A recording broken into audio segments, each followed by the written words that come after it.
Fala, meu povo maravilhoso, estamos começando oficialmente mais um programa aqui nos Nordestinos pelo Mundo, que é o ONPM no cinema, os Nordestinos pelo Mundo no cinema. Um sonho antigo de ter um espaço dedicado a essa arte que eu amo tanto, e vocês bem sabem, a gente viaja o mundo atrás dos festivais, e agora é uma realidade. Nós estamos em Recife, Pernambuco pela primeira vez, com o podcast e também estreando o No Cinema, e não é com qualquer estreia. Os nossos 2 primeiros episódios a gente vai receber o Urso de Prata, o nosso maravilhoso Gabriel Mascaro. Palmas no estúdio, por favor.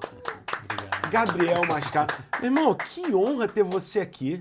Porque, ó, aqui é Urso de Prata e amanhã a gente recebe Palma de Ouro, de Cannes. Se a gente não tá começando bem os Nordestinos pelo Mundo no cinema, eu não sei o que poderia ser melhor do que isso, não é verdade? Eu agradeço pelo carinho, uma alegria muito grande poder conversar com vocês e, enfim, celebrar, né? Eu acho que a cultura nordestina, o cinema produzido no Nordeste, né? Eu que vim de uma geração que era muito difícil, né, imaginar e acreditar, fazer filme nessa região, e hoje a gente vê, é concreto, e os filmes estão acontecendo, e eu acho que a gente está em festa, né? A gente está em festa e eu estou em festa porque eu tenho certeza que a nossa comunidade aqui que acompanha a gente e que acompanha os Nordestinos pelo Mundo, quase 4 anos a gente faz isso aqui, sabe que esse ONPM no cinema aqui é um sonho antigo, ó, de realização. Pena que eu não comecei isso antes para estar lá em Berlim com você para ver você ganhar o seu prêmio. Mas terão outros, né? Você é um homem de festival, de vários prêmios. Mas eu quero, Gabriel, para começar o nosso papo, tudo na vida tem um começo, tudo na vida tem uma inspiração, tudo na vida tem um clique. Você consegue puxar na sua memória o momento em que o cinema te deu esse clique, nem que seja de uma forma mais lúdica, como criança, o cinema de alguma forma me chamou a atenção, e depois o segundo clique, o cinema não só chamou minha atenção, mas agora eu vou viver e eu vou trabalhar do cinema. Você consegue puxar isso na sua memória? Veja, é curioso porque, na verdade, eu fiz comunicação, comecei a trabalhar com rádio comunitária, né? E eu fui chamado para trabalhar acidentalmente como estagiário no filme Cinema Aspirinas e Urubus, do Marcelo Gomes, diretor pernambucano, que eu admiro muitíssimo, para trabalhar chamando as pessoas locais do Alto Sertão para virarem figurantes do filme. Foi um trabalho muito bonito porque eu, né, além de estar fazendo um filme lindo, um roteiro maravilhoso, que eu me encantei, todo mundo da equipe se encantou, eu também pude estar trazendo aquelas pessoas, né, locais, né, para virarem atores do filme, né? Sim. Então foi muito especial ver aquelas pessoas também que estavam ali nas suas vidas no sertão, né, vivendo em lugares muito isolados, protagonizando, né? E tem cenas lindas com os não atores, né, as pessoas locais que passam a ser atores nesse filme, né? Sim. Então, para mim, me tocou muito esse lugar de, né, misturar a ideia de pessoas que não, a priori, não estariam ali no lugar, né, da atuação, atuando na tela grande. Então, acho que foi um momento muito bonito para mim e ver uma parte assim do meu trabalho também, né, num pequeno estagiário que estava ali, né, contribuindo, mas ajudando, né, Sim. a esse filme ser o que ele é também, né? Então Perfeito. é um filme muito bonito, que me tocou muito, é um filme que levou muito longe o cinema brasileiro e o cinema feito aqui em Pernambuco também. Acho que isso abre um horizonte e a gente faz, eu acho que a minha geração sonhar, né? É possível fazer cinema em Pernambuco, né? Para o mundo e continuar vivendo em Pernambuco, porque eu acho que a antiga geração, né, antes da minha, precisava ir para São Paulo, Rio, para viver e para fazer esse ofício, né? E eu acho que a geração do Kleber, a minha, daí para frente, é a primeira geração que não é obrigado a sair de Recife para fazer Sim. o que gosta e o que ama, né? Sim. Então, o cinema entra para mim de maneira muito acidental. Eu não tive uma formação cinéfila, sempre quis fazer isso da minha vida. Eu fui descobrindo aos poucos, né? Quando eu começo a trabalhar com o cinema, eu começo a me formar também. Sim. Então, no cinema não é aquela coisa que eu sempre idealizei querer fazer filme Foi uma desde construção. jovem. Foi uma construção. Em algum momento eu me vi, né, que eu poderia expressar algo do que eu sentia, da linguagem que eu estava buscando. Tinha uma relação mais com a música, né? Eu tocava, né? Então eu vi mais da Você música. é músico também? Sou um músico frustrado e um músico ruim, né? Mas uma coisa boa é que eu sei os meus limites, né? Então eu vi que não dava certo como músico. Sim. E com o cinema, em algum lugar, eu comecei a encontrar alguma facilidade de expressão. Eu acho que foi muito mais fácil, né, entender essa linguagem. Acho que o começo da minha trajetória também, ele vai entender um pouco o lugar da videoarte, do vídeo instalação. Então, para mim, também começa como um experimento de linguagem mais livre, não narrativo, né? E aos poucos eu vou indo para a ficção e a vontade de contar histórias vai se formando, né? Então acho que é um processo gradual, Sim. né? E hoje aqui estamos. Perfeito. Gabriel, eu sempre penso assim, o cineasta, você também é documentarista, ficção, documentarista. O cineasta, eu encaro muitas vezes ele como uma esponja, principalmente quando você é documentarista. Né? Você vai pegar por exemplo, você fez Doméstica, você fez outros documentários. Quando você faz um documentário, você às vezes pega a esponja daquilo. Desde do KFZ 1348 até o Último Azul, que é a tua carreira plena, completa, de várias obras, qual foi a obra, qual foi o filme que você fez, seja documentário ou ficção, que mais te afetou pessoalmente, que mais trouxe sensações pro seu pessoal, que afetou sua vida de alguma forma? Veja, assim, cada filme, eu acho que você olha para si, né, olha para dentro e tenta encontrar ali a sua forma de lidar com as questões que estão no mundo também, né? Acho que cada Sim. filme vai te trazendo, né, tanto alegrias pessoais, de consagração, né, de pessoas que vão trazer uma energia muito bonita ali ao se relacionar com o seu filme, ao mesmo tempo conquista, né? Acho que o filme vai fazendo, vai te solidificando como profissional, e aí de repente você percebe profissional do cinema, vivendo de fazer filme, e você não sabe fazer outra coisa a não ser fazer filme, e o filme vira seu ganha-pão. Sim, então, total. É um momento assim estranho, né, de Sim. mudança de perspectiva. Você fala, eita, eu faço isso. Né? Sim. Isso é minha vida e esse é meu ofício. Total. Então é interessante lidar também com uma atualização de uma certa ideia de imaginário. Quando você começa, é tudo muito, né, apaixonado, e eu acho que a paixão continua, só que além da paixão tem algo concreto ali, né? É meu ofício e eu descobri que eu não sei fazer nada além disso. Aí é pior também, né? Você vê que você só sabe fazer minha isso. minha única opção, né? É porque a gente estava jantando com um amigo nosso, né, amor? E ele, documentarista também, e ele falou que depois do documentário que ele fez, ele abandonou os documentários. Ele disse, me pegou muito, eu me feri muito, eu entrei dentro de uma realidade... eu não estou citando o nome porque eu não sei se essa é uma história que ele queria que eu contasse, mas eu estou contando sem o nome, né? Cara, eu fiz o documentário, aquilo me afetou num grau muito profundo, aquelas histórias que eu contei, e eu voltei para minha realidade, e aquelas pessoas continuaram na realidade que eu fui lá filmar, e eu não consegui lidar com isso, eu só faço ficção agora. Em algum momento você já passou por uma situação parecida de contar uma história documental, voltar para sua casa e aquilo lhe ferir?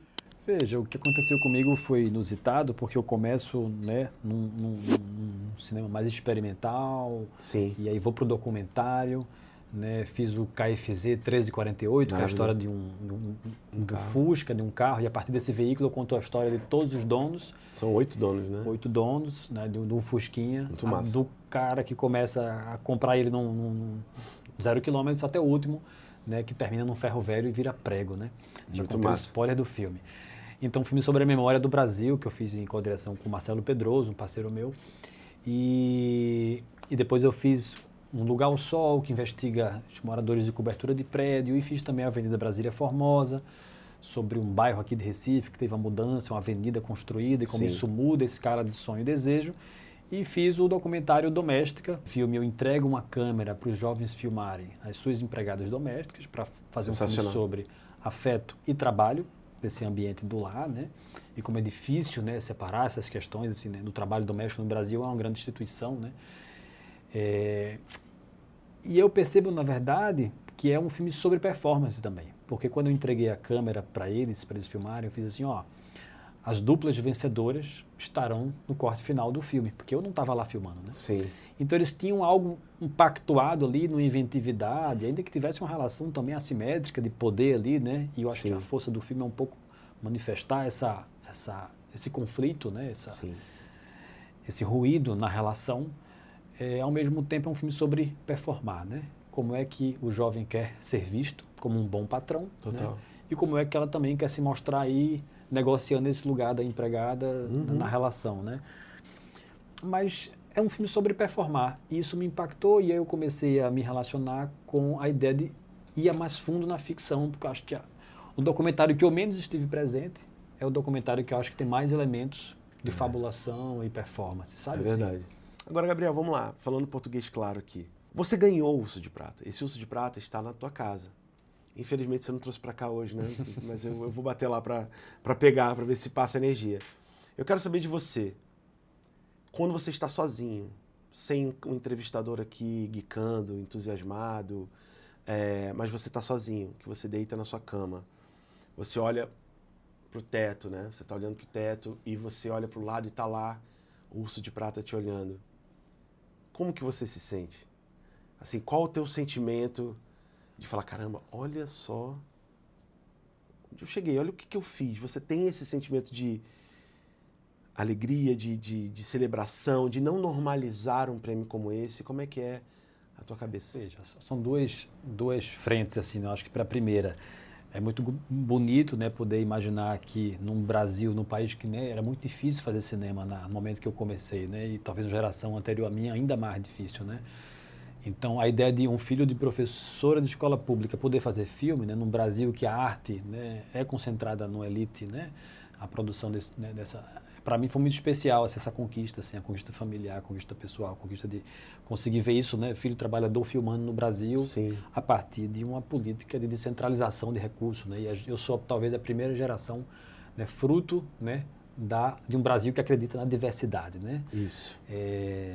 Então, que descentraliza e permite que várias vozes de diversos lugares do Brasil, diversos sotaques possam aparecer no Brasil, né, que a gente não via ali, né, disputando a narrativa do debate intelectual do país, e hoje a gente vê com muita alegria, né, grandes realizadores, né, e muitos deles são do Nordeste, tem Carinha Inus, né, Marcelo Gomes, Cléber Mendonça, né, então você tem todo um momento muito especial que comprova que é importante a diversidade, né? E por outro lado, é engraçado porque assim, pô, se eu soubesse que, né, que todo mundo ia ver esse filme, ia ter feito o filme ainda melhor, né? Se eu soubesse que eu ia ganhar, eu tinha... Pô, né, se eu soubesse que essa visibilidade aí, eu tinha feito um filme melhor, porque... Então, eu acho que, na verdade, assim, é olhar e sentir uma responsabilidade de querer fazer algo melhor, sabe? Assim, tipo, espero que meu filme seja muito melhor do que O Último Azul. Realizei o filme Boi Neon, né? Sim, Boi Neon. E aí ele foi selecionado para um festival em Marrakech. E o presidente do júri, Francis Ford Coppola. Só, né? E aí eu falei, nossa senhora, se eu soubesse que Coppola ia assistir o filme, cara, eu teria feito um filme muito melhor. Se eu soubesse que ele ia estar aqui, né? Se eu soubesse que ele ia estar aqui, entendeu? Incrível. Então é muito... Ó, a gente vai falar muito sobre O Último Azul, mas eu queria passar rapidinho por Divino Amor. Divino Amor tem uma das atrizes que eu sou mais fã, assim, que é a Dira Paz. Assim, eu acho ela uma atriz com um lastro de capacidade de interpretação gigantesco. Ela pode te fazer rir, como ela pode te fazer chorar muito. Eu imagino que um material desse, né, humano, para você trabalhar deve ser incrível do lado de cada lente, né, observando ela trabalhar.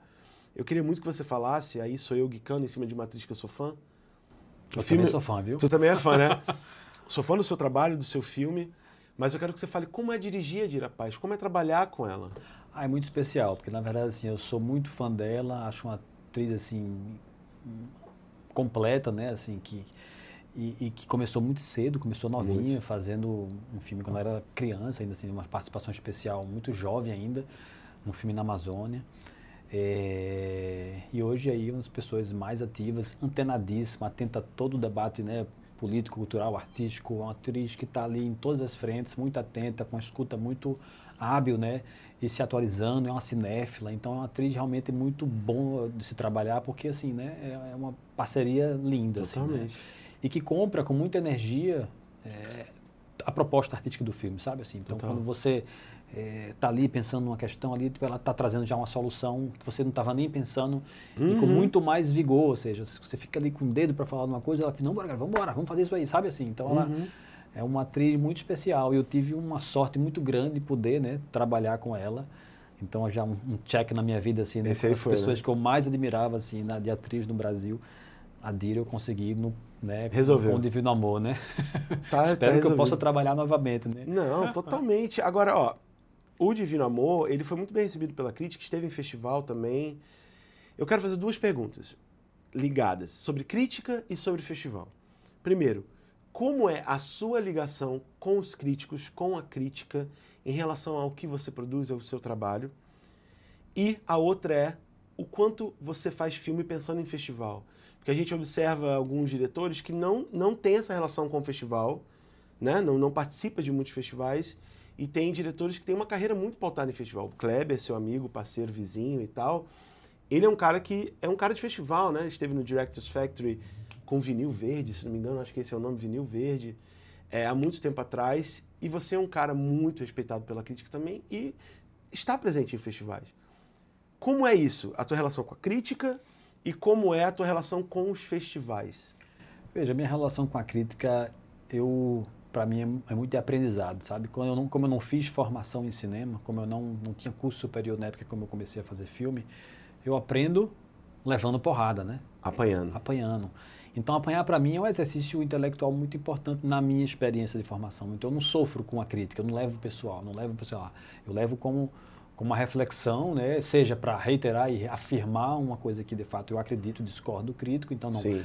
Levei essa porrada, estou no caminho certo, porque estou provocando esse tipo de reação, sabe? Ou o contrário também, quando eu faço, interessante, acho que posso levar isso como uma lição e tentar corrigir nos próximos. Assim. Então, acho que eu tenho essa relação muito boa, assim, eu não me incomodo em nenhum momento com crítica assim, negativa. Claro que a gente fica com uma expectativa de quanto mais críticas positivas melhor podem possível. Ajudar a visibilidade do filme, né? Assim, então, pensando no filme, a crítica positiva ajuda a promoção. Mas, pessoalmente, para mim é indiferente um pouco, porque eu acho que tipo, a crítica que não gosta do filme, ela também é muito válida porque gera aprendizado. Então, contanto que ela seja respeitosa, né? Eu acho que tem crítica propositiva. Tem muitas críticas propositivas, tem outras que não tanto. Aí, sobre, né, não é um filme que a pessoa gostaria que eu tivesse feito. Né? E tudo bem, não tem como mudar o filme, né? Mas tem críticas que eu acho que são propositivas e eu levo com muito aprendizado. E o assim. festival? Sobre o festival, eu acho que é uma coisa muito circunstancial. Na verdade, assim, eu não conheço o realizador que faz filme pensando em festival, sabe assim? Porque eu acho que, inclusive, quem faz não consegue, porque o festival é uma caixinha de surpresa também, sabe? Você não repete uma fórmula. Eu botei um filme em Veneza, botei outro filme em Berlim, outro filme botei em Locarno. Ou seja, não tem uma regra ali de que, tipo, né? Tem gente que consegue criar uma identificação, né? O Kleber lançou vários de seus filmes no Festival de Cannes. Eu já tive uma articulação mais ampla, né? Passou em Veneza, um em Berlim, um em Locarno, um em Roterdã. Rodou, né? Então eu vou criando minhas estreias em diferentes festivais sem necessariamente um lugar específico. Mas eu acho que cada um vai criando o seu caminho, entendendo, né, como circular o seu trabalho, criando relações. Né? E eu acho que bom que a gente vive um momento, na verdade, onde os filmes estão conseguindo dialogar, né? Mesmo falando de si, falando de Recife, ou falando do Brasil, falando da Amazônia, conversar com o mundo, né? Sim. E é muito curioso isso, porque assim, eu perguntei para você sobre o festival, porque a gente esteve agora em Cannes, né? E foi a primeira vez que eu estive em um festival internacional, acompanhando de perto uma comitiva cearense, assim, né? Que o Directors Factory era acho que eram 5 lançamentos de cineastas lá, e ver essa emoção da galera lançando seus primeiros filmes e ver o entorno do festival, né? Aquele glamour do festival, o encontro de atores, atrizes. Eu consigo entender um pouco os diretores quererem participar, porque é realmente uma coisa muito única, né? Uma experiência muito única que vocês vivem ali. E acho que assim, né, o festival ele tem esse papel de poder criar uma visibilidade, né, ajuda a posicionar um filme. E claro, se um filme é celebrado em algum lugar, né, você fica com expectativa, uma vontade de ver também, né? Então acho que o festival tem esse papel e eu acho que é isso, assim, que é endorfina, que né? Interessante que né, os filmes estão conseguindo, né, serem mais universais também, que eu acho importante, né? Então, não sei se é a coisa assim, um filme para festival, que eu não sei se eu concordo muito com isso, sabe? Assim, tem gente que fala, esse filme para festival, acho que a prova de exceção é agora, né? O filme né, o Kleber, né, com o filme dele, conseguiu botar um filme lá, o Bacurau, em Cannes, e fez uma ampla, né, cadeia, né, no cinema, que muita gente assistiu, então acho que é um filme popular também, né, o Bacurau. Total. Então, acho que dá para ser as duas coisas, né? É o lance do filme para festival ser necessariamente mais intelectualizado, ser mais alternativo, não tem isso. Acho que cabe tudo, na verdade. Você vai ver no mesmo festival experiências radicais, mais, né, comprometidas com a forma ali, de um experimento de linguagem, como você vai ver também no mesmo festival um filme popular, um filme mais aberto, mais pop, que dialoga com a cinefilia mais ampla. Por exemplo, né? O seu filme, O Último Azul, você citou do Kleber, né, agora... Pra mim é um filme super pop também. É pop, cara. Ele é pop, é ação. E o seu filme, eu também acho pop. Por mais que ele tenha conceitos e linguagens e um tempo específico, Pô, cara, tu criou um mundo distópico ali, tu criou uma outra realidade que nos prendeu no filme. Assim, eu fiquei preso. Fiquei preso na ideia do filme. Eu acho muito, muito massa quando o cinema brasileiro, né, vai pra essa distopia, você fleta com distopias também. Eu acho isso muito maneiro no teu cinema. E eu quero aproveitar, inclusive agora, vou contar a sinopse, isso aqui não é spoiler. Sinopse do Último Azul é um filme que conta a história da Teresa, que tem 77 anos, vive na Amazônia, né, e recebe um chamado oficial do governo, que existe um campo, um lugar, um retiro, para onde os idosos vão, né? Quando eles chegam a uma determinada idade, eles vão para lá. E aí a parte que mais me intriga, né? Para que os jovens possam produzir. Então isso passa por muitas camadas, né? De filosofia, de você pensar, reflexão, do abandono dos idosos, de tipo, como assim, cara? Para eu produzir, abandona quem me criou e tal. Então tem muitas camadas e é um mundo distópico, porque isso não é uma realidade. Mas eu quero saber de você, porque você escreveu esse roteiro com o Tibério Azul, né? Do Último Azul com o Tibério Azul. Como é escrever junto? Quando você escreve com outra pessoa, como é a validação das ideias? Como que vocês avançam na história? Como que vocês chegam nos consensos, tipo, não, cara, a minha personagem, a Teresa, é isso aqui, ela tem que ir pra cá. Gabriel, não concordo. Eu acho que a Teresa tem que ir pra cá. Como que vocês acham essa linha fina para conseguir escrever junto um roteiro? Veja, no meu processo, acho que eu funciono muito com a troca, né? É um exercício muito de solidão escrever sozinho, né? Durante tanto tempo.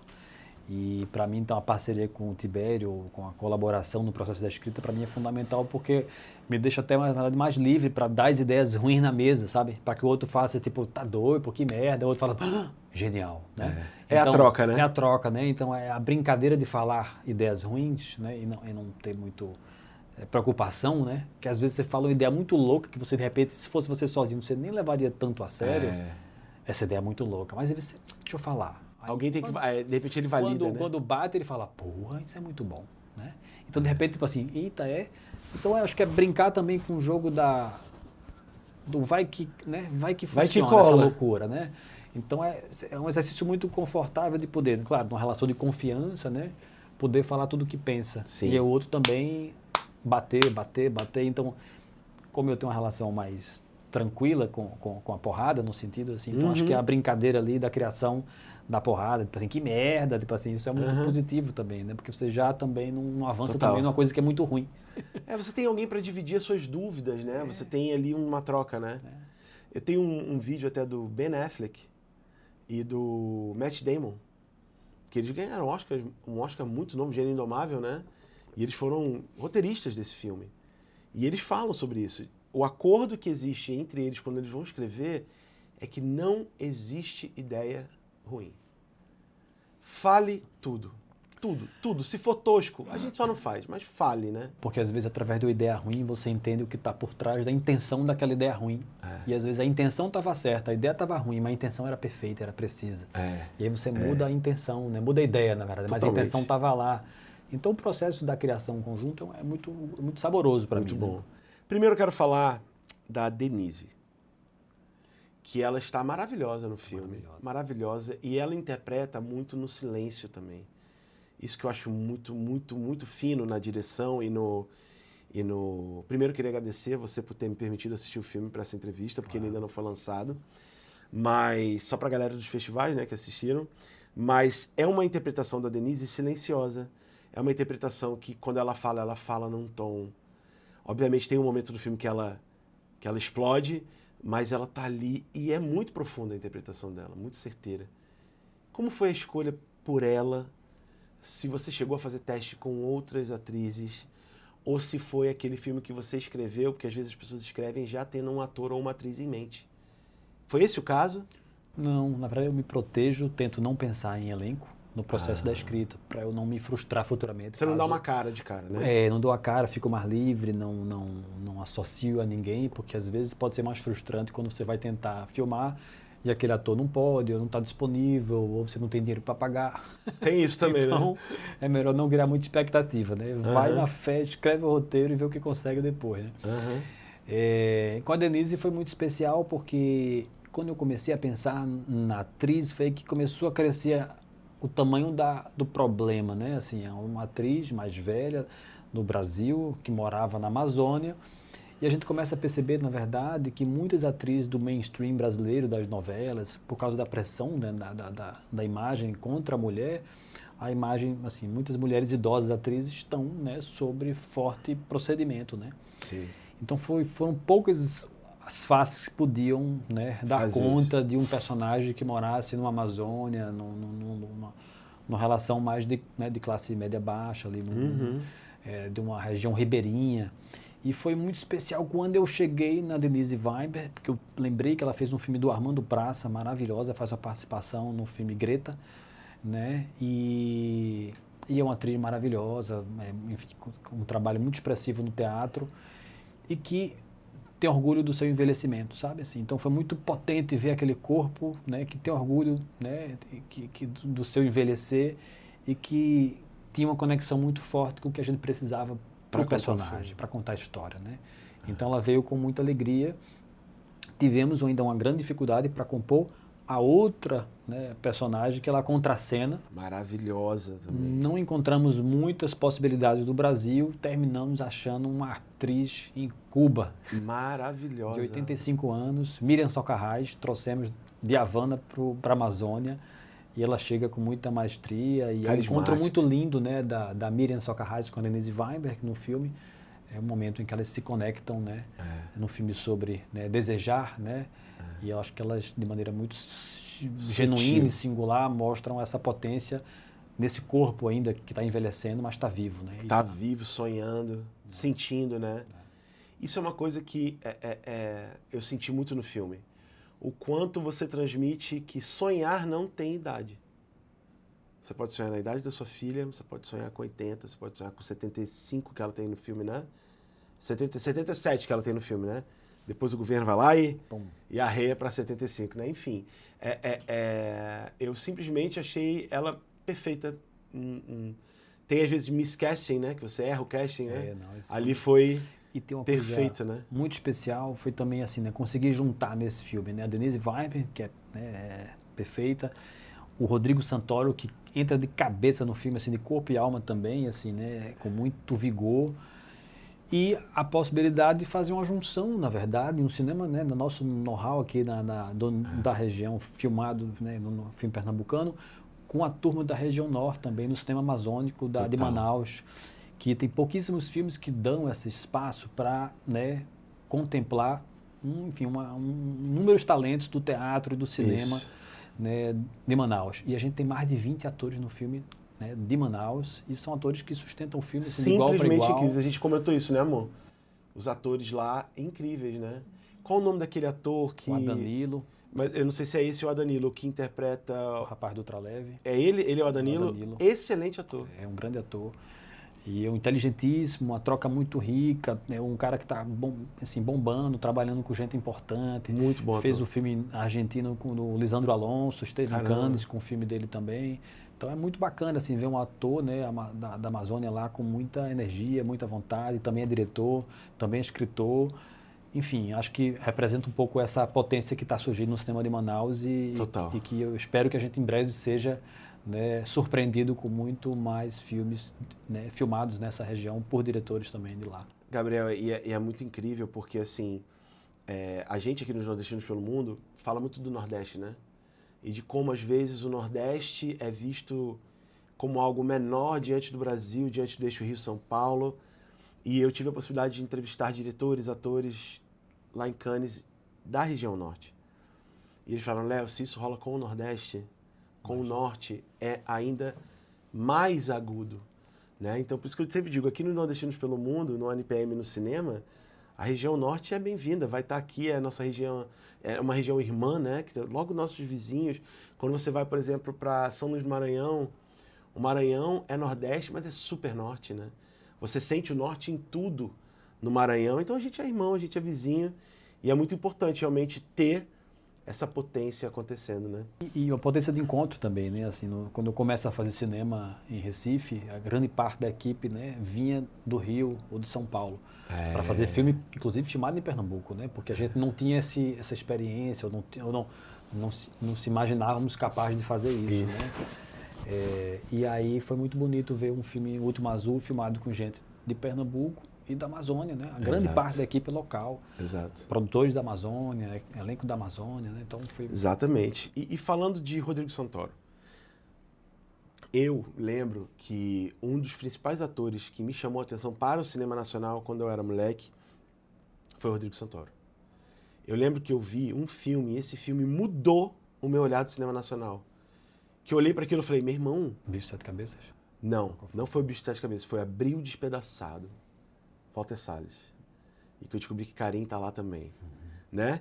E quando eu entrevistei ele, aquele filme, a película do filme, a intensidade de interpretação, aquele filme é simplesmente uma obra de arte. Eu acho que ele é filme uma obra de arte.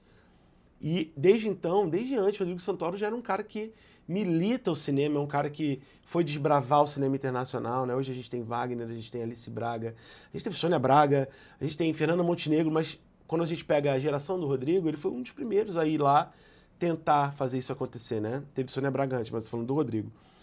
O que foi que te fez pensar no Rodrigo Santoro para aquele personagem lá?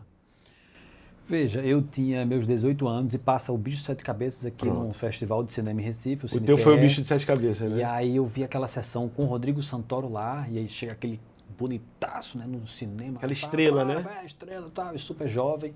E aí começa o filme, e aí um outro Rodrigo Santoro, né? É uma atuação muito intensa ali, é um filme que tem muita potência de atuação. E aí você vê ele mergulhando assim, completamente desconstruído da pessoa ali no palco, né? Para a sua atuação, para o personagem. Né? E tem que ter uma capacidade muito absurda, né? Naquele corpo ali bonitão e tal, se modificar completamente a serviço de um personagem. E são poucos atores que conseguem fazer isso, mergulhar tão a fundo. Né? E o Rodrigo Santoro tem isso. Né? Então, em algum momento, enfim, acho que desde que eu fiz Boi Neon, a gente uma vez se conectou e a gente manifestou um desejo de trabalhar junto, assim, poxa, seria incrível. E aí eu escrevo esse personagem, já perto de filmar, eu fiz... Esse é para Rodrigo. E aí eu escrevi para ele, ele respondeu, eu fiz assim, vamos embora, quando é que é a filmagem? Caramba. Então foi muito bacana e é um ator que super CDF, na verdade o Rodrigo estuda muito o personagem, propõe muito, tá, sabe assim, tipo, muito insaciável, tá ali querendo propor e dar o melhor de si. Foi uma experiência assim, muito transformadora trabalhar com o Santoro. Espero que a gente consiga fazer outros filmes juntos. Nossa. Mas é um atorzaço, assim, super CDF, de imersão total, investiga o personagem a fundo, vive de corpo e alma. É engraçado, o Rodrigo tem uma cena naquele filme, é difícil a gente falar evitando spoilers, né? Evidentemente farei isso. Tem cenas que ele fala muito, tem cenas que ele tá mais calado, mas tem uma cena no filme que ele usa o rapé, usa no outro e que ele está em silêncio, e aí é muito forte aquela cena, né? E é real esse rapé, tipo assim, ele fez, é de primeira, né? Vou fazer real. Só que aí, meu irmão, ele botou uma maçaroca de rapé, que eu não sei pra onde foi parar aquilo ali, mas ele deu uma cheirada naquele rapé que eu acho que foi parar assim lá atrás do cérebro dele. Os olhos dele ficam vermelhos em cena, você vê assim. E tu vê o olho lacrimejando e ele dentro da cena, né? Ele passou 3 horas sem conseguir comer lá. Foi um take aquilo? Foi take único. Acho que eu não sei se repetiu uma vez, mas ele veio, não, é a segunda, eu não vou aguentar mais isso. Chega. De ficar usando de novo, né? Porque foi muito intenso, né? Foi uma rapesada real ali que ele deu. E o olho dele fica real, assim, em cena, sem nenhum efeito especial. Foi perfeito aquilo, lindo. Fica vermelho ali. Aquela cena ali dele, engraçado, né? Foi a cena que mais me marcou. Óbvio que tem várias outras. E foi uma ideia dele que ele trouxe, sabia? Assim, um cara super inteligente, porque ele percebeu que pro filme, já que o personagem usa o caracol da Baba Azul, ele trouxe a ideia, tipo, ele tem que tomar alguma coisa antes pra gente ter a abertura, pra gente entender que ele é aberto pro caracol, porque senão a gente não vai comprar essa transformação de imediato. Era uma coisa que não estava no roteiro? O rapé não, foi ele que trouxe. Ele mesmo comprou na viagem, assim, vou levar esse rapé que eu vou dar essa ideia para Gabriel. E conhecendo ele, eu sei que ele vai topar. E faz todo sentido, né? Porque ele é um personagem aberto a experiências, né? Então é isso, né? Um cara... Por causa das dores que ele tem, por causa das coisas. Então ele tá pensando, sabe assim, tá ali pensando no personagem, tá propondo, chega com ideia. E ele é um cara massa? Chega com ideia de maquiagem, chega que ele vai pesquisa, ele faz uma pesquisa de maquiagem, faz pesquisa de cabelo. Ele tá pensando o tempo todo no personagem. E ele é um cara massa. Um cara massa. Um dia ele vai estar aqui também. Vamos embora. Porque ele participou de um filme nordestino, de um diretor nordestino, ele tem licença para estar aqui. E um dia eu vou conversar com ele também. Ele tem essa energia de ser um cara legal, né? Militante do cinema. Agora é o seguinte, dia 28 de agosto, não é isso? Estreia O Último Azul. Qual a sua expectativa para isso? Porque, vamos lá. Você ganhou o Urso de Prata em Berlim. Beleza? Parabéns, muito bom. Agora é real, né? Agora é isso, você ganhou essa parada. Kleber Mendonça ganhou em Cannes a Palma de Ouro. Nós temos, que maravilha, 2 filmes lindos, super incríveis que eu tive o privilégio de assistir, que eu tenho certeza que o povo brasileiro, quando estiver no cinema, vai amar também. Qual a tua expectativa para a campanha do filme? Porque filme tem campanha e precisa girar e rodar. Como é que está a campanha do Último Azul para esse lançamento? Veja, uma alegria muito grande poder, né, depois de colher tudo isso que o filme conseguiu em festival, né, Berlim, Urso de Prata, finalmente chega a hora de devolver o filme para o público, né? É a hora a gente deles, faz né? filme para as pessoas, né? Então é o momento do encontro e a gente está muito ansioso, trabalhando muito pesado para que a gente consiga, né, colocar no máximo de cidades possíveis, está contando, né, que os exibidores vão conseguir programar o filme. E eu espero que finalmente é isso, né? Um grande desafio do cinema brasileiro é que cada filme encontre seu público, né? E estamos acreditando que O Último Azul é um filme acessível, né? Que vai ter interesse muito amplo, assim. Eu espero que ele consiga, né, tocar o coração de muita gente nesse Brasilzão. Sim. E consiga, enfim, né, circular. Espero que ele tenha espaço e janela de exibição para finalmente encontrar o seu público, né? E campanha, por exemplo, campanha de Oscar, esse tipo de coisa, passa na sua cabeça? Veja, o Oscar é uma festa do cinema americano. Total, eu sei. Então, acho que é um momento muito especial que o Brasil tem, né? Tivemos um ano assim muito lindo. Ganhamos, né? O prêmio do Oscar lá para o filme Estou do Aqui. Ainda Estou Aqui. O Walter Salles trouxe esse caneco para o Brasil, finalmente. Merecidíssimo. Né? Alegria, o Brasil se apaixonou, se reconectou talvez com o cinema brasileiro novamente. Então, isso acho que traz né? O Vitória conseguiu, né, levar muita gente para o cinema. Quando a gente achou que era uma coisa assim, né, só uma coisa, um acidente ali do Ainda Estou Aqui, aí vem O Último Azul, ganha um prêmio em Berlim. E aí quando achou que era mais um acidente, vem Kleber, pum, logo com 2 filmes no Festival de Cannes. Então acho que é um momento de luxo, de celebração, de que o Brasil vai poder ter, né, vários filmes para ver quem representa no Oscar. Então, acho que é um momento dos mais privilegiados, talvez, da história recente ali, né? Que tem vários filmes para poder escolher, né? Total. Então, acho que é um momento de folga, né? E que bom, mas eu acredito que, né, quem faz filme mesmo, no fundo, está interessado em se conectar com o público, Sim. né? Premiação, aí é festa da indústria. Eu pessoalmente prefiro não entrar nessa... É bom ganhar, É bom mas ganhar, também mas não entrar nessa, né? Não vamos entrar nessa porque eu acho que é um prêmio que não diz sobre mim, sabe assim? A própria indústria brasileira vai eleger qual filme industrialmente vai representar no país numa festa da indústria americana. Né? Então, total.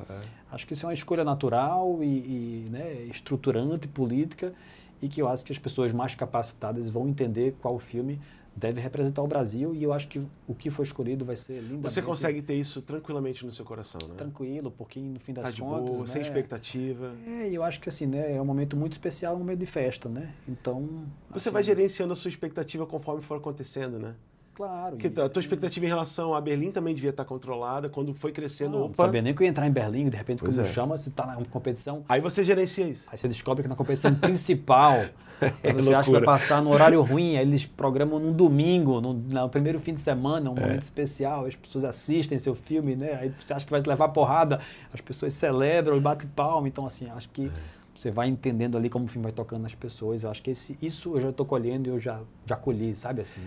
A gente tem o privilégio de ter 2 filmes vencedores para correr. Né? Isso é uma coisa maravilhosa, é um momento muito bom, né? E com muita alegria, né? Você tem um ator como Wagner Moura, que tem muita força no mercado americano, então, assim, né? Se for escolhido o agente secreto, acho que tem uma situação muito promissora para colher aí tudo que, né, o Wagner construiu com trajetória, que o Kleber construiu ao longo de tantos anos, assim, né? E se em algum momento não for esse filme, for O Último Azul, a gente vai estar muito feliz em trabalhar para levar o Brasil também com esse filme que fala desse Brasil muito singular. Então, assim... é um momento de celebração, né? Eu acho que o filme que foi escolhido vai levar com muito orgulho, muita vontade, esse desejo de divulgar o cinema brasileiro fora, né? Mas eu acho que assim, a gente tem um cenário muito bonito, né? Então, é momento de festa, né? Então, é isso. Ansiedade controlada. Não, é vitória já garantida, tá tudo certo, né? Que eu sinto, assim, como dando uma opinião de espectador, de quem consome cinema há muito tempo e ama, e tive o privilégio de estar em Cannes esse ano e tive o privilégio de assistir o seu filme, eu sinto uma energia. Primeiro, não é que o cinema americano, que o Oscar, que precisa estar lá para ser validado. Esquece essa conversa. Não é isso. A gente é validado pelo nosso próprio povo, pelo nosso próprio público.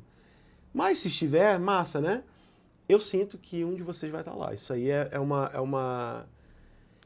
Tá muito encaminhado, assim. Eu senti essa energia de que um de vocês dois bate lá. Eu espero que esteja certo e que o Brasil bote mais uma... Eu tô sentindo essa boa energia. representação, né? Mas eu acho que é isso, né? Já tivemos outros momentos também, com o Boi Neon e o Aquários. Acho que é um momento muito difícil no Brasil, que teve uma comissão ali muito confusa, né? Foi. Que, enfim, é criada ali visivelmente para fazer uma perseguição contra o filme do Aquário. Total. Naquela época a gente estava lá com o Boi Neon e em solidariedade ao filme, né, a gente chamou o boicote, né, ao Oscar, a gente não submeteu o Boi Neon em solidariedade a uma perseguição pública, né, que o filme do Aquário estava sendo perseguido, né. E eu acho que esse ano é um pouco atípico, né? Ao contrário, a gente tem um momento em que, né, tá aberto, o presidente consegue chamar uma sessão do Último Azul, né? O presidente Lula chamou a gente, pegou o urso de prata na mão. Kleber está lá também encontrando o presidente, mostrando o agente secreto. Então, acho que é o momento em que o país está, né, celebrando a cultura, celebrando a arte, né? As figuras importantes da política estão entendendo a força da arte, do cinema brasileiro. Então, acho que é um momento de festa, na verdade. Total. Então, não tem disputa, na verdade, entre mim e Kleber, não tem disputa nenhuma. Não. É só alegria e festa. E da forma que ele falou de você é recíproco. E, na verdade, eu sou de uma geração que sou formado, né, no cinema a partir do que Kleber criou nessa cidade, né? Então, Kleber criou toda uma geração de cinefilia a partir do cinema que ele programava. Você imagina ir para um cinema que Kleber está ali apresentando até hoje? Né? Você vai lá numa mostra específica, está ali Kleber falando do cinema, tem um festival de cinema. Eu acho que eu não conheço ninguém tão apaixonado pelo cinema como o Kleber. Então, eu acho que é a pessoa, né, que sedimentou tudo que a gente vive hoje aqui em termos de cena, de formação de plateia, né, de um projeto de visibilidade da cidade, pensar a cidade a partir do cinema, a importância do audiovisual e da memória, né? Ele que criou isso em Recife, né? Então, é uma geração só a mais do que eu, assim, né? Mas é muito próximo também, né, no sentido, e tem muito carinho. Então, acho e é recíproco. Que, tipo, ele tá lá, se for o agente secreto, é como se eu estivesse também, né? É um pouco de todos nós lá, né? Eu acho que o Kleber também, ele canaliza esse desejo comum de todo mundo de se sentir representado através dele. Então, acho que o jogo tá em casa. O jogo tá ganho, tá e tudo certo. ele em Cannes falou muito carinhosamente de você também. Citando. Ele falou toda uma geração, né? O Kleber, né? Ele é um cara, toda vez que eu tô do lado dele, eu ainda fico nervoso. Um pouquinho. Eu queria aproveitar um papo que eu tive com ele para perguntar para você. Lá em Cannes, quando eu entrevistei ele depois da exibição lá do Agente Secreto, a gente recapitulou um momento muito importante do cinema brasileiro. Que atrás, a gente vê Motel Destino, de Carinha Nunes, você estava batendo foto para ele, inclusive, mandou, né? A gente teve o Director's Factory aí desse lado, com vários diretores cearenses e também do norte, da região norte, lá em Cannes. A gente teve em 2019 Bacurau, com Kleber de novo. Aí teve você em Berlim, com O Último Azul. E agora Agente Secreto com Kleber. Que momento, né? Do cinema produzido na região nordeste do Brasil, representando não somente a regionalidade nordestina, mas representando o Brasil. Eu lembro que eu perguntei para ele sobre isso e ele levantou essa questão. Mas não é tudo regional? A Globo é região Rio, São Paulo, né? É uma região, é regional, mas tudo é Brasil. Você sente, tanto que ele até falou a frase clássica que a gente tem que fazer uma blusa, né? A gente tem que produzir essa blusa que é que porra de táxi amarelo. Essa é coisa de novela. Eu não vivo táxi amarelo, meu é um táxi branco, né? Como que você vê hoje, depois desse impacto tão grande da nordestinidade brasileira, né? É Brasil representando o cinema nacional nos principais festivais, sendo representado por diretores, diretoras, equipes de produção, diretores de fotografia do Nordeste. Como que você sente isso hoje? Veja, eu acho que é muito especial quando a gente entende, né, que o Brasil ele é plural, é diverso e tudo é Brasil, né? E eu acho que é como se assim, eu poderia falar, tipo assim, viva o cinema pernambucano, mas viva como alegria, viva como conquista de estar fazendo um filme, morando em Pernambuco, conseguindo acessar fundo em Pernambuco e filmando a partir de Pernambuco com o olhar que eu tenho a contribuir para o debate nacional, né? Total. Mas é para o debate nacional, a partir de onde eu venho. Não é necessariamente sobre Pernambuco, tanto é que eu acho que o que é muito bonito é poder ver o Karim filmando, né? Desde a Alemanha, filmando um filme sobre a monarquia inglesa, né? Eu estou filmando, desde de Pernambuco, eu estou filmando na Amazônia, dirigindo um filme na Amazônia, né? Então, acho que é entender ali que estamos todos, né, em deslocamento, no sentido, né, simbólico mesmo, assim, não? Na verdade, assim, o Nordeste não existe, o Nordeste é uma invenção, né? Já dizia o Muniz, né, o historiador lá, né? É tudo uma invenção, né? A ideia de cartografar, né, politicamente um discurso é muito difícil, é quase que um aprisionamento, né? Então a arte não tem nação, né? A arte não tem nacionalidade, a arte não tem, né? Acho que a criação artística, as referências são cruzadas, o que toca você às vezes é um cinema inglês, o que toca o maluco lá na periferia de Recife é um cinema iraniano, aí o outro já é o cinema hollywoodiano que chega.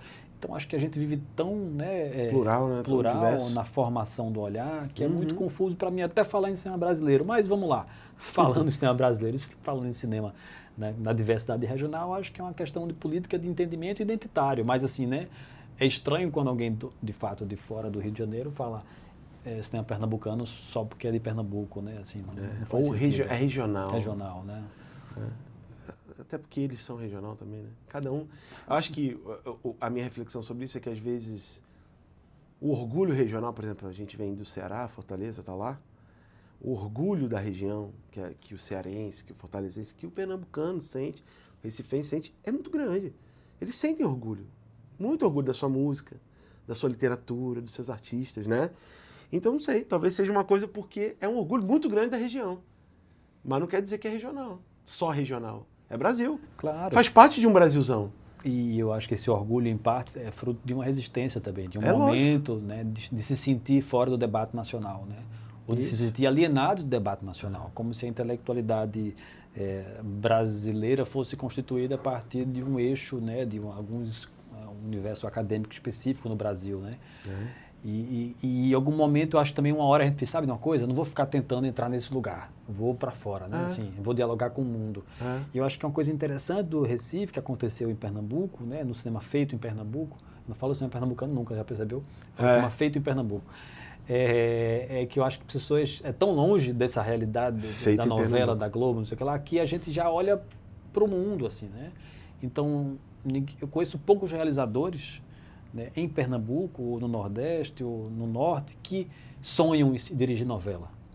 Podem até parar dirigindo novela sendo convidados, mas ninguém sonha com isso. Isso não é um projeto de vida.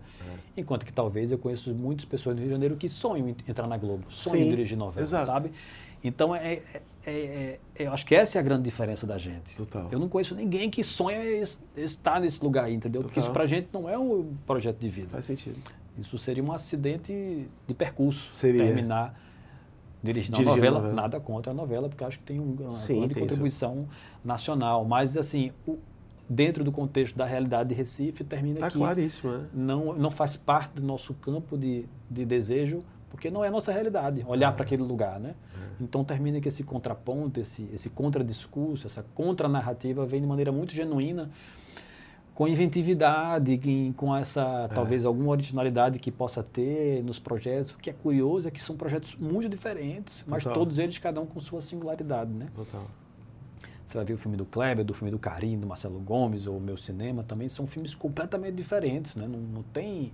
Da mesma cidade, somos vizinhos, mas são diferentes, mas estão ali conversando com o mundo, cada um à sua maneira, né? Total. Aqui, ó, na tua caneca, ó, aqui nós temos Alagoas, Bahia, Ceará, Maranhão, tá tudo aqui, né? Todos os nossos 9 estados. Uma coisa que ao longo dos nordestinos pelo mundo, Gabriel, a gente foi aprendendo é que se falava muito, né? O eixo Rio-São Paulo. O eixo Rio-São Paulo. Muitas vezes quiseram que esse nosso projeto daqui fosse pro Rio e pro São Paulo. Vocês têm que vir para cá, vocês têm que vir para cá, sempre em cima. Para cá vai ser melhor, para cá vai ser melhor. Eu comecei a falar aqui no programa uma coisa que é o eixo dos 9 Nordestes. Eu sempre bato nisso, o eixo dos 9 Nordestes. Está na caneca, está na ideia, está na concepção. Se a gente olhar, nós somos 9 estados. É um eixo maneiro, é um eixo potente de cultura, de arte, de literatura, de trabalho, de ciência, enfim, de tudo. Então a gente bate muito, não na ideia da repartição, de repartir, mas de valorizar esse eixo dos 9 Nordestes, que também é uma potência e que também é Brasil. Entendeu? E é Brasil bonito, é Brasil ativo, né? Moderno e cheio de tradição. Então a gente aqui nos Nordestinos pelo Mundo bate muito nesse conceito dos 9 Nordestes e por isso esse projeto existe, para mostrar para o Brasilzão pessoas como você, que, como você falou, um garoto que sonhou e hoje está indo lá pedir para o Uber trazer aqui o urso de prata para a gente pegar. Não? Eu só quero que você me faça uma promessa. No nosso próximo encontro, quando a gente retornar a Recife, tu deixa eu ver esse urso de prata? Claro. Por favor, só tirar uma foto. Tá na mão. Porque, meu amigo, eu vou pedir isso também para a Kleber, porque eu acho aquele prêmio um dos prêmios mais lindos que tem. O prêmio em si, assim, quando você vê Grammy, Emmy, Oscar, eu acho o urso de prata, um dos mais lindos que tem. Que bom. Que bom que tem em casa, né? Tá na Tá lá, estantezinha lá e tá na mão do presidente Lula também, na foto que ele tirou. Ô, rapaz, você tá bem demais. Ó, a gente passou muito aqui na nossa estreia, olha que privilégio. Mas eu queria fazer um bloco de perguntas e joguinhos com você para descontrair um pouco. E eu acho que tá tudo bem, né? Vamos embora. A gente falou que só aqui. Mas vamos lá. Eu quero de você um diretor ou diretora que te inspira. Claire Denis, com Beau Travail, é um filme francês filmado com o exército francês, e eu acho que ela faz uma pesquisa muito bonita assim sobre o corpo, sabe? E me toca muito, assim, tocou muito e me ajudou muito a educar o meu olhar. Então é uma diretora muito especial. Ela, né? Agora essa pergunta que é boa. Uma cena do cinema mundial, uma ou duas, se você quiser, uma ou duas cenas do cinema mundial que você gostaria de estar do lado do diretor. Eita. Porque às vezes a gente observa, né? Cara, que cena! Porra! Incrível, né? Mas você ser o diretor daquela cena, qual seria essa cena? Tem uma cena linda no filme dirigido por Carinha Inus e Marcelo Gomes, no filme documentário, né? Um híbrido ali, né? Viajo porque preciso, volto porque te amo. Que Incrível. tem lá no meio do sertão, tem aquele colchão colorido, rosa no beira da estrada, uns cabritinhos passando. E parece uma cena assim tão bonita, tão potente, que eu fico, né, assim, com muita... Queria ter feito aquela cena. Aquela imagem. Aquela lá, né? Só imagem, precisa ser só a imagem, né? Tipo, e acho que é um filme que também me toca muito, assim, né? É um filme que eles realizaram um curta, assim, um experimento, e depois reeditaram o material todinho, criando uma ficção do nada, de um material bruto, né? Irado. Criando um personagem que não existia na filmagem, né? Ele é danado. É um danado essa dupla aí, viu? É danado demais. Agora é o seguinte, 5 atores e atrizes. Eu sou teu produtor executivo agora. Eu sou teu produtor executivo. Não tem problema, dinheiro não é um problema. Vamos atrás desses atores e dessas atrizes.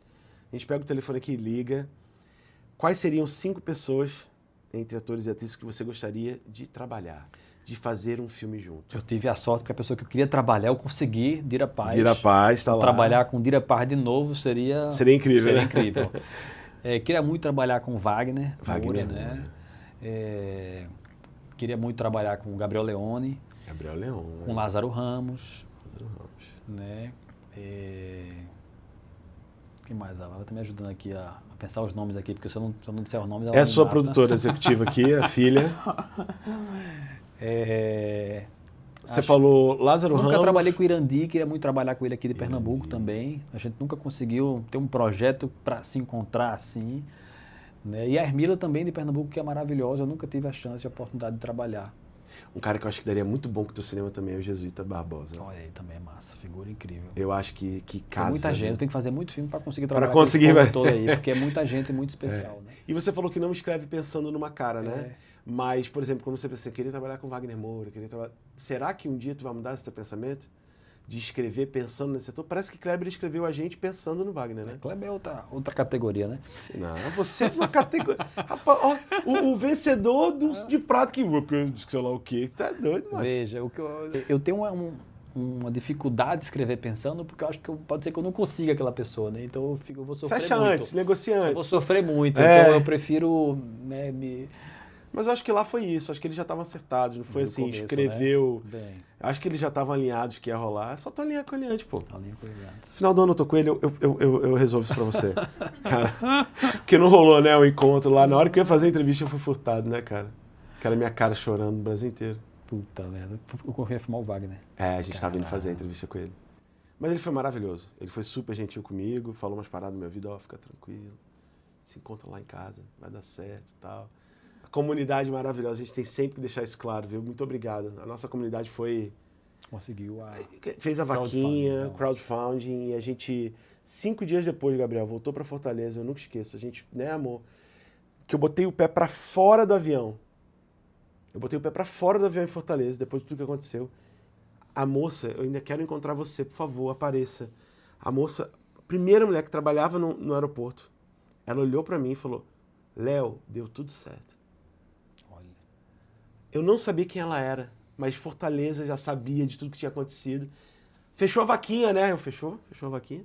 Fui ver e tal. Tipo, ela tava lá, maravilhosa, e mostra a força da comunidade. Estamos aqui graças à vaquinha. Graças à vaquinha. Assim, a galera é... Enfim. Vamos ter que fazer a vaquinha neon agora, né? A vaquinha. Exatamente. Muito obrigado, viu, comunidade? Vocês são maravilhosos, lindos. Mas não acabou, não. Os seus 5 filmes da história. Eita! Veja, o Aspirante de Urubus me marca porque, né, eu fui tomado de assalto com o desejo de fazer filme trabalhando já nesse filme. Pronto, né? Um filme tem uma filmado em coisa Pernambuco. pessoal, né? Com o Marcelo Gomes, né? Então foi muito bonito e ver aquele filme indo para Cannes, vendo que é possível, né, fazer cinema em Pernambuco. Então acho que é um filme que, na verdade, mobiliza toda uma nova geração, né, de realizadores. Muita gente que fez estágio nesse filme hoje faz cinema, né? Como Juliano Dornelles, que fez estagiário de arte, co-dirigiu Bacurau com o Kleber. Ou seja, foi um filme que formou uma geração inteira. Totalmente. O estagiário de fotografia virou fotógrafo do filme de Kleber, Pedrinho Sotero. Então, você vê também assim, a importância, né, dos ciclos, né, de um filme criar a nova geração de realizadores. A inspiração, né? O Carinho estava, né? no filme do Abril Despedaçado, você falou. Né? Abril Então, Despedaçado. é isso, né? É um filme também despertando, né, e abrindo caminhos para os outros que vêm. Né? Incrível, então, acho né? que é uma escadinha mesmo ali que a gente vai conquistando aos poucos. Né? É isso. Então, por isso que é bonito celebrar uma cena, né? Porque acho que a cena possibilita outras novas gerações a filmarem também, né? Esse é o filme? Tu falou só um, né? É o filme, né? Acho que é o filme que me abre para o caminho, né? Aham. Eu lembro que eu fiquei muito impactado quando vi o filme do Karim, né? Madame Satã, Ah, sensacional. que é muito bonito. Acho que é um filme que filma aquele corpo, né, dissidente ali, então é um cinema muito explosivo. Então, Karim tinha isso. Eu acho que foi o primeiro momento que eu vi no cinema brasileiro essa energia, né? E o Despertar do Lázaro Ramos, né? Também, que é um grande 24 ator, anos. Né? Uma curiosidade, tu sabia? Iago, que tá aqui, o ator de Motel Sim. Destino, olha só que paralelo. O Lázaro estreou no cinema com Karim, com 24 anos, ou 23, não me lembro. E Iago estreou com Karim, mesma idade. Olha. Karim lançou os dois, né? Você falou aí de Madame Satã, eu lembrei que o Motel Destino tem essa semelhança de lançar um outro artista, um outro ator. No caso aqui, cearense, Lázaro Baiano, né? Outro filme que marca muito é o Iracema, uma Transamazônica, que está sendo relançado agora com uma cópia linda, 4K. É um filme muito intrigante, né? Fala sobre esse desenvolvimento do Brasil no contexto, né, de repressão e de um discurso, né, de industrialização da Amazônia, de abertura de estradas. Então, para mim, revisitar a Amazônia com o meu olhar hoje em dia foi interessante ter esse filme, né, como uma filmografia para me referenciar, para dialogar, né, para criar esse contracampo aí. Filme brasileiro só tem que pode ser de Pode fora. ser fora. Eu falei já do Bel Trabalho, da Claire Denis, acho que é um filme que me desperta muito sobre como olhar para os corpos, né, para os corpos, assim, olhar para essa... ela tem uma maneira muito singular de como ela olha para essa potência e para o desejo. Uhum. Gosto muito daquele final do do rapaz dançando lá naquela boate Uhum. maravilhosa. Acho que falta um. Outro realizador que eu gosto muito é um chinês, que é Chia Sang-ke, que Shashanka? que ele fez o filme, enfim, tem uma filmografia muito vasta, mas ele tem uma preocupação muito bonita em filmar as contradições do desenvolvimento, né, chinês e o indivíduo nesse contexto de uma transformação em larga escala, né? Então, a paisagem que se modifica, né, uma industrialização pesada, uma cultura milenar que muda muito rápido e o sujeito em suspensão. Still Life, é um filmaço que ele fez. Perfeito. Um Toque de Pecado, Touch of Sin, né? Um filmaço também. Então é um diretor muito importante assim, de como olhar para os espaços. Perfeito. E pensar, né, o sujeito em suspensão, né? Em transformação naquele contexto onde tudo está mudando, né? Num desenvolvimento acelerado. Né? E o Brasil acho que viveu um pouco isso, né? Assim, um desenvolvimento acelerado econômico ali, uns 15 anos atrás, na era Lula ali, né? Você tem essa transformação que eu acho que me ajuda também a olhar para o Brasil e pensar essas contradições do Brasil também, né? Lindo. Perfeito. Foram bons filmes. E agora, Saideira. Que é esse ou aquele. Isso é um clássico hoje no TikTok, a gente está tentando ser jovem. E tá conseguindo, né? Não sei, cara. Esses cabelos brancos aqui. Difícil, jovem. Mas a gente vai tentar. Esse ou aquele de filmes dos diretores. Vamos lá. Espero que você... Peguei clássicos, né? Christopher Nolan. Oppenheimer ou Interestelar? Interestelar. Quentin Tarantino. Pulp Fiction ou Bastardos Inglórios? Bastardos Inglórios. Concordo. Pra mim são os dois melhores, né? Por isso que eu botei aqui. Greta, Lady Bird ou Barbie? Barbie. Viva o pop. Viva o pop. Foi muito bem feito, né? Sofia Coppola, Encontros e Desencontros. Maria Antonieta. Encontros e Desencontros. Também acho. Steven Spielberg, A Lista de Schindler ou O Resgate do Soldado Ryan? A Lista de Schindler. Tá rolando um bloop ali, né? Eu sei o que é isso, tá? É o vôlei. Era pra marcar o vôlei, o lembrete do vôlei. Mas nós estamos em Recife, gente, não vai ter esse vôlei. Martin Scorsese. O irlandês, Os Bons Companheiros. Os Bons Companheiros. Os Bons Companheiros. Guillermo del Toro. O Labirinto do Fauno. A Forma da Água. O Labirinto do Fauno. Vi na fundagem, foi bonita a sessão aqui. Olha aí. Tim Burton. Os Fantasmas se Divertem ou Edward Mãos de Tesoura? O clássico, Edward Mãos de Tesoura. Bom demais, né? Minha filha recente, ela adorou e amou. É bom demais, Ava, né? Um beijo pra você, Ava, que tá aí assistindo a gente. Pra James Cameron, O Exterminador do Futuro 2, eu acho que é o melhor, ou Titanic? Titanic, né? Um clássico, né? Meu irmão, é o seguinte, qual é o maior sonho da sua vida? Você é um cara que já realizou muitas coisas. Primeiro, eu quero saber, para finalizar, se você sonha em uma carreira... É muito complicado quando a gente fala sonhar com uma carreira internacional, porque você já é uma carreira internacional. Seus filmes são internacionais, seus filmes são do mundo. Mas quando eu digo isso, é dirigir filmes em outras línguas. Você sonha em dirigir filmes em outras línguas, como Karim iniciou, como Walter Salles faz, o Fernando Meirelles. Você acha que você vai para esse caminho ou não há necessidade, não é uma coisa que passa pela sua cabeça? Veja, eu acho que não tem uma necessidade latente em mim, ao mesmo tempo eu não vejo, quando pensa nisso, assim, não pensa só filme em língua inglesa, né? A gente pensar... Tem o mundo. O mundo, tantas línguas para a gente pensar aí, É isso. Né? Então, adoraria, assim, fazer, né, uma experiência, né? Filmei na Amazônia agora, queria filmar eu tenho um desejo de filmar com outros contextos, e poder mergulhar e emprestar o meu olhar para fazer leitura de outro contexto. Eu acho que, inclusive, é um debate interessante, porque é como se o externo pode vir aqui filmar a gente. Agora, quando a gente vai filmar lá fora, é como se a gente não tivesse autoridade. E eu acho que a gente precisa desconstruir isso. Então, para mim, é muito bacana ver o Karim ocupando esse espaço, né? Filmando um filme falado em inglês sobre a monarquia britânica, né? Então, sensacional. Sensacional, né? Então, acho que não sofreria se eu não fizesse, mas acho importante ocupar esse espaço também, né? Total. Se eu tiver algum projeto preparado para isso, assim, vai ser uma alegria grande fazer também, sabe? Vocês Mas não é uma coisa que eu você sofra sonha. e fico na sofrência não, porque eu não estou fazendo, não estou pensando nisso no momento, mas espero um dia poder ser confrontado com uma experiência muito bacana de poder experimentar outra linguagem, e na diferença cultural poder emprestar algo que vem de mim, que é só... E se abre mais possibilidades, né? Assim como os diretores fazem, né? Você citou Karim, tem o próprio Walter Salles, o próprio Fernando Meirelles, que é um monstro também, já fez muita coisa lá fora. Os atores, as atrizes, né? Sim. Alice, Wagner, Rodrigo, eles também emprestam o seu existir, o seu olhar, né? Brasileiro, daqui de uma pessoa brasileira, fazendo lá fora, que nunca seria igual se não fossem eles fazendo, né? O seu olhar pode ser único lá fora, né? E o maior sonho da sua vida existe? Ou já está realizando? Da minha vida. Eita, é bronca, vê se... Qual é o maior sonho da sua vida? Esse eu vou ficar te devendo, vai ter que me chamar de novo pra gente poder responder. Aí você traz o urso, cara. E se eu soubesse que era tão simples... Como é que era pra esse urso estar aqui, ó? Tá vendo você? Bem no meio aqui, tá vendo? Mas isso é um pretexto pra gente se encontrar de novo.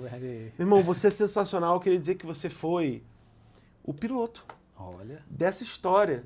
O NPM no cinema, os Nordestinos pelo Mundo no Cinema, que muito me orgulho de dizer que nasceu, mas é um projeto que eu tenho certeza que vai eternizar a arte, a cultura, o cinema, o audiovisual, feito por pessoas nordestinas para o Brasil. Vou deixar claro isso, feito por pessoas nordestinas para o Brasil. E eu sinto muito orgulho de você estar aqui estreando isso. Alegria minha aqui, viu? Aqui com você. Essa câmera que você está olhando aqui, essa daqui, ó. Essa. Vamos lá, corta para a câmera 10, ó. Essa aqui, pronto. Essa câmera é sua para você mandar um recado para a comunidade de nordestinos pelo mundo. São mais de 450 entrevistas no podcast em 3 países. Mas esse é o primeiro no cinema. Por favor. Espero que vocês tenham se divertido aqui com nossa Lorota. Lorota boa demais, tá doido, é? É uma alegria grande poder saber que, né, o rapaz aqui tem tantos seguidores e que está aí divulgando a cultura, né, brasileira e agora com muita força aí, né, divulgando o cinema, pensando e refletindo no cinema feito, né, por pessoas que moram em Pernambuco, no Nordeste, né, e espero que a gente possa ver muito mais novos talentos aí, né, reverberando, se comunicando, relendo a realidade do Nordeste, jogando para o mundo, assim como vocês jogam no blog de vocês aí, na internet, no YouTube, em todos os canais. Mais. Viu? Meu povo, maravilhoso. Aqui, ó, eu e você. Vem aqui na câmera fechadinha. Eu gostei desse negócio de trocar. Um beijo no coração de vocês. Esse foi mais um Nordestinos pelo Mundo. E esse foi o primeiro Nordestinos pelo Mundo no cinema. Fecha, vira pra cá. Palmas no estúdio. Gabriel Mascaro, Urso de Prata. A gente se vê no próximo. Valeu!